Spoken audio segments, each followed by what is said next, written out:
ఏం పేరు పెద్దమ్మ? నా పేరు మారతయ్య. ఏంది బతుకమ్మ చీరలు వచ్చినాయా? రాలే.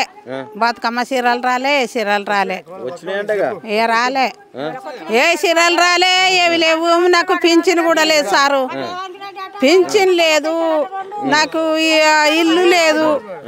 మాకు మా ఇంటికి పెంజర్ వచ్చింది, పెద్ద పెంజర్ వచ్చినా గానీ ఏది లేదు మాకు.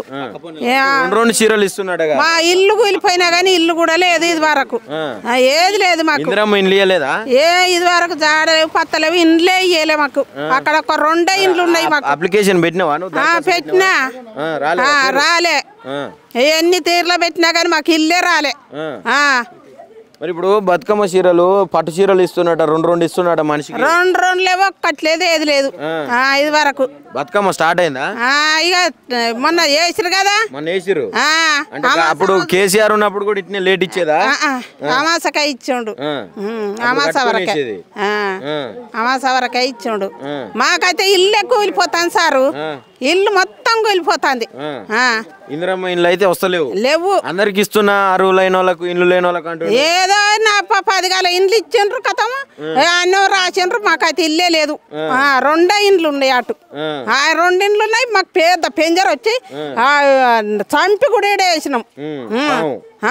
పెద్ద పాము, మనసుల మింగేసంటి పాము వచ్చింది మా ఇంటికి. గొడ్డలు తట్టి నరికి ఈడేసినాం. బతుకమ్మలో మరి లైట్లు ఊర్లల్లో మొత్తం అన్ని లైట్లు లేవేం లేవు. ఇప్పుడు లైట్లు కూడా పెట్టమని అక్కడికి పోయి వచ్చినాయి నేను.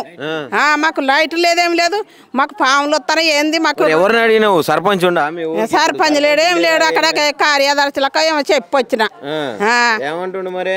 చేస్తామని అంటారు. వాళ్ళకి బిల్లులు లేవు అంట. బిల్లులు లేవు, అది లేదు ఇది లేదు అంటారు.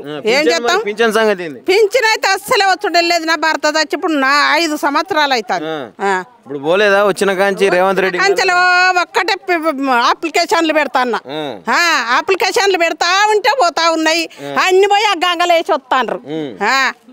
అంతేగాని పింఛన్ అయితే వచ్చులేదు, అసలు వచ్చుడే లేదు. అందరితో అడిగి తిరిగిన. ఎవరు అప్పుడు సర్పంచ్ ఉంటే కూడా పోయినా. 4 నెలలు పలికింది నా భర్తది పేరు. ఆ పేరు మీద ఇస్తామన్నారు, మళ్ళా వద్దొద్దు అబ్బో అని మళ్ళీ అందరు కలిసి మళ్ళా ఏదో కథలు పడి రాసిండ్రు మాకు. ఇప్పుడు ఎమ్మెల్యే కాడికి పోలే మరి? మీ ఎమ్మెల్యే ఏమో ఇక ఎమ్మెల్యే లేవాలో ఏదేవాలో ఎక్కడికి పోలే మేము. ఇక ఇక్కడికన్నే. ఎమ్మెల్యే గారు తెలుసా? తెలియదు. ఏం తెలుస్తుంది? ఏం మళ్ళీ పోంది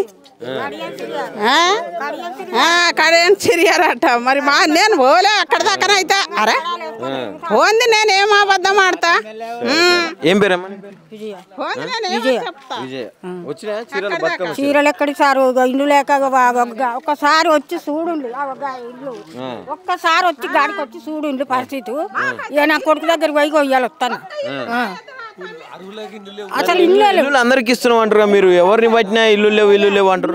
అప్లికేషన్ పెట్టిన అన్ని చేసిన, ఇల్లు లేవు ఏమి లేవు. 7 గుళ్ళు సత్తమని 4 రోజులకు 3 రోజులకు ఒక్కసారి అయ్యని చూడవాను. మీరు వచ్చి చూడండి, ఇల్లు లేదు ఏమి లేదు. ఇక్కడ ఎన్ని నా భర్త చచ్చిపోయి 30 ఏళ్ళు ఈ ఊళ్ళోనే ఉంటాను. నా పిల్లలు పట్టుకొని ఏది లేదు. పింఛన్ వస్తుంది 2016. ఎందుకు 4000 6000 ఏది లేదు సార్. ఇప్పుడు నానబట్టి కేసీఆర్ ఇచ్చిన కంటే గయ్యే 2016 ఇస్తాను. పెంచలేదా రేవంత్ రెడ్డి? పెంచలేదు. ఆ కేసీఆర్ ఉన్నప్పుడు కదా తమ్మి, ఇండ్లు లేక ఒక్కసారి గాడికి వచ్చి చూడు నా పరిస్థితి. కూలితే కూలుతానని 4 రోజులకు 3 రోజులకు ఈ ఊరోళ్ళని అడుగు. అందరికి ఎరికే నా కొడుకు దగ్గర పోయి వస్తాను. ఏం చేస్తావు నువ్వు? నాకు కూలి పని చేస్తాను. ఎట్టుంది మరి ఇప్పుడు 2 సంవత్సరాల నుంచి కాంగ్రెస్? గట్లనే ఉంది. ఎవరు విధాలు పట్టించుకుంటాను సారు. సర్పంచ్ లేరు, ఆ సర్పంచ్ అంటారు ఇది లేదు వస్తుంది ఫోటోలు 3 సార్లు దింపుకొని పోయిండు. ఎమ్మెల్యే గారు కడియం సిరియారు అంటాను. ఎవరు ఆయన మనకు పోతాం, మనం పోతే వాళ్ళని దేక్తాండా సార్. మనం ఆయన ఏం చూస్తున్నాడు, ఏం పెడతలేడు, ఏమి ఇస్తలేడు. ఒక్కసారిగా సమ్మం కాడికి వచ్చి చూడు పరిస్థితి నాది ఏంటిదో. కూలుతుందా అని నేను 4 రోజులకు 3 రోజులకు పిల్లల దగ్గర పోయి వస్తాను. ఇక్కడే పోయి వస్తాను. ఏం చెప్తావు? ఏం నేనేం చెప్పాలి? ఇల్లు లేక ఇల్లు ఇస్తామని మంచి మంచాలకి వాళ్ళు చూసుకుంటాను. ఇల్లు లేక మేము చేస్తాను. 7 గుళ్ళు వస్తామని కూరగాయలు వాళ్ళ దగ్గరికి పోయి నేను వస్తాను. అందరికైతే ఇస్తలేడు ఇల్లు. ఎవరికి ఇచ్చిండు సార్? ఎవరికి ఇచ్చిండో ఎవరో పోయిందో. ఈ ఊరు సర్పంచులు ఎవరో మాజీలు ఎవరో కడియం సిరియారి దగ్గర పోతే వాడు గేట్ దగ్గర పోతే వాడు లోపలికే రానిస్తలేడా మేమేం చేయాలి సారు